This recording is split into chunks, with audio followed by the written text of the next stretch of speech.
Hi everyone, I am Benzo. I'm Frank. I'm David. For our Module 6 and 7 projects, our team worked on galaxy imaging and processing. These two modules helped us understand galaxies in a different way. They're not just beautiful objects in space, they are also systems made of stars, gas, and dust. For Module 6, our team worked on the sliced onion galaxy. The sliced onion galaxy is a normal spiral galaxy.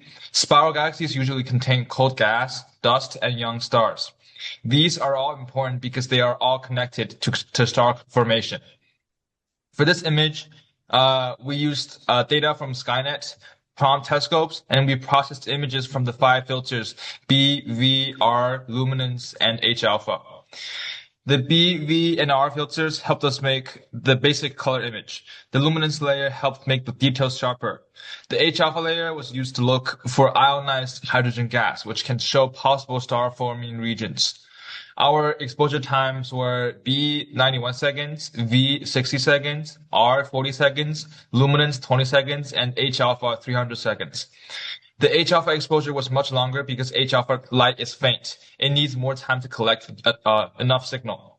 For module 6, our goal was to create an LRGB plus H alpha image and use it to understand the structure and star formation of a spiral galaxy. After we got the data, we combined the B, V, and R layers to make the color image. Then we added the luminance layer to make the galaxy sharper and clearer. One challenge was the brightness. The center of the galaxy was much brighter than the outer disk, so we had to be careful with the brightness and contrast. If we made the image too bright, the center would be overexposed. But if we made it too dark, the faint outer part would disappear, so we tried to keep a balance. We also corrected for dust. Dust can make a galaxy look redder because it blocks more blue light than red light. For this galaxy, the Milky Way dust value was B minus V equals 0.029. But since the sliced onion galaxy is a spiral galaxy, it probably has its own dust too. So we used a stronger correction. So 0.029 plus 0.753 equals 0.782. And then our final correction was 0.782. This made the galaxy look less red and help bring out more blue-white regions. These areas may be connected to younger stars. Then we checked the H alpha layer. The H alpha signal was not very strong, so we used it gently. We did not want it to add too much noise. In the final image, we can see a bright center and a surrounding disk. The galaxy looks like a normal spiral galaxy. The H alpha was not strong enough to call it a starburst galaxy, but it still may show some signs of normal star formation. For Module 7, our team observed the spindle galaxy, also called M102. M102 is different from the sliced onion galaxy. It is a lenticular galaxy. Uh, this means it is between the spiral galaxy and the elliptical galaxy. It has a disc-like shape, but it doesn't have a strong spiral arms or a lot of active star formation. It is also not completely round like a elliptical galaxy.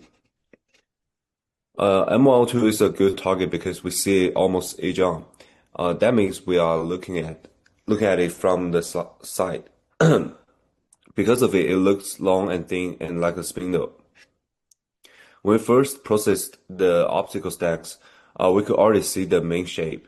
The bright center and the thin disk were clear. But we had a big problem. The green color was too strong. The whole image looked unnatural. And we tried to adjust the color, brightness, and contrast, but the green channel was still too dominant. So we asked Professor Dan for help. He helped us to add two extra infrared image, IRAC4 and MIPS1. The two extra infrared image helped a lot. IRAC4 is 8 micron infrared data. It helps us to show warm dust. And MIPS1 is a 24 micron infrared data. It shows even warmer dust. This worked well for M102 because one of these most important feature is the dust length across the galaxy. Since M102 is edge on, we can see the dust length more clearly. After we added IRC4 and MIPS1, the image looked much better. The green color was no longer too strong, and the final image looked more natural and balanced. The infrared data also make the image more useful scientifically. Optical line shows the star and the main shape of the galaxy. Infrared light helps a lot to show dust. And for some galaxies, H alpha is the best extra layer because it shows star forming region. But for M102, infrared data was more useful. M102 is a quite lenticular galaxy, not a strong star forming spiral. And after adding a infrared layer, we adjust the brightness and the contrast again. We wanted the center to stay bright but not too overexposed. So we also wanted the thin disk and the dust line to stay visible. So in the final image, M12 has a bright blue-white center, a thin disk, and a visible dust line. It looks much better than our first optical only version. Okay, here's the final image, which is the M102, and it tells a clear story. The bright center shows the galaxy's central bulge. The part likely contains in many older stars. The thin disk shows that M102 has a disk-like structure. This is why it's called a lenticular galaxy instead of a normal elliptical galaxy. The dust line is also important. Even though the lenticular galaxies usually have less gas and less star formation than spirals, M102 still has visible dust. The infrared data help us show this dust better. At the same time, M102 does not show strong blue spiral arms or strong H alpha region. This means it probably does not have widespread active star formation. So for M102, it looks like a quieter galaxy. There's a bright bulge, a thin disk, and dust, but not much obvious new star formation. Compared with the sliced onion galaxy, M102 looks smoother, thinner, and less active. The sliced onion galaxy is more like a normal spiral galaxy. M102 is more like a rectangular galaxy. Overall, Model 6 and 7 help us understand how different types of data show different parts of galaxies. In Model 6, sliced onion galaxy show us a normal spiral galaxy. The LRGB image shows the stars and structure. The H alpha layer helps us look for possible star forming regions. In Model 7, M102 show us a different type of galaxy. It is a rectangular galaxy seen almost agile. At first, our image had a strong green color tone, but after adding IRAC4 and MIPS1 into the data, the image looks much better. The big thing we learned is that image processing is not just about making a pretty picture, it's also about choosing the right data for the right galaxy.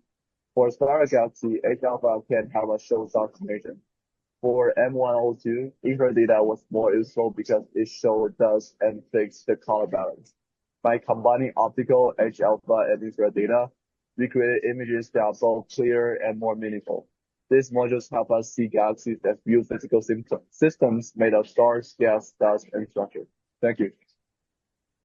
Hi everyone. Now I'm going to mainly talk about how do we process the spiral galaxy. So first of all, I downloaded the raw image from the Skynet and then I uploaded them to the Afterglow. So the first thing I have done is to do the image stacking. To stack the image, first of all, I cleaned our images, and then I under the cosmetic correction. So, and then after that, we aligned our images together, ensure that every image is on the one core spot, and then after that, I stacked the images into loom group, red group, green group, and blue group. So, and then that's our stack steps. And then after that, we did the color combination. So, we color the B to blue, V to green, R to red, or loom to gray.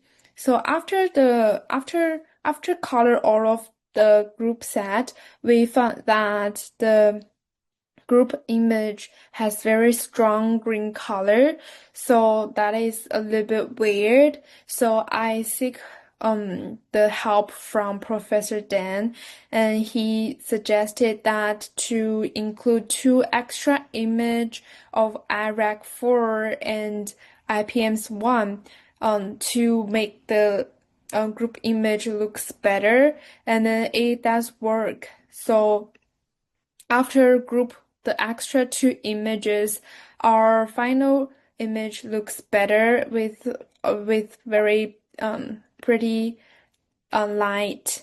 And then one extra thing I have done is that I set different background level percentile, and then we found that 40% level percentile is the best one for our image. And then also I set very high saturation level percentile to 99.999%. That's make our image looks better. So in the final image, M102 shows a bright blue-white center, a thin disk, and a visible dust line. Those features support its clarification as a lenticular galaxy seen near age-on. It does not show strong blue spiral arms or whispered H-alpha regions, so it appears quieter than a normal spiral galaxy. This module taught me that different galaxies need different processing choices.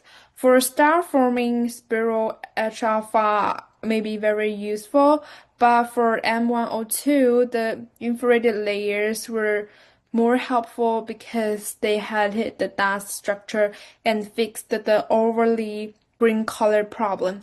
Thank you for your listening.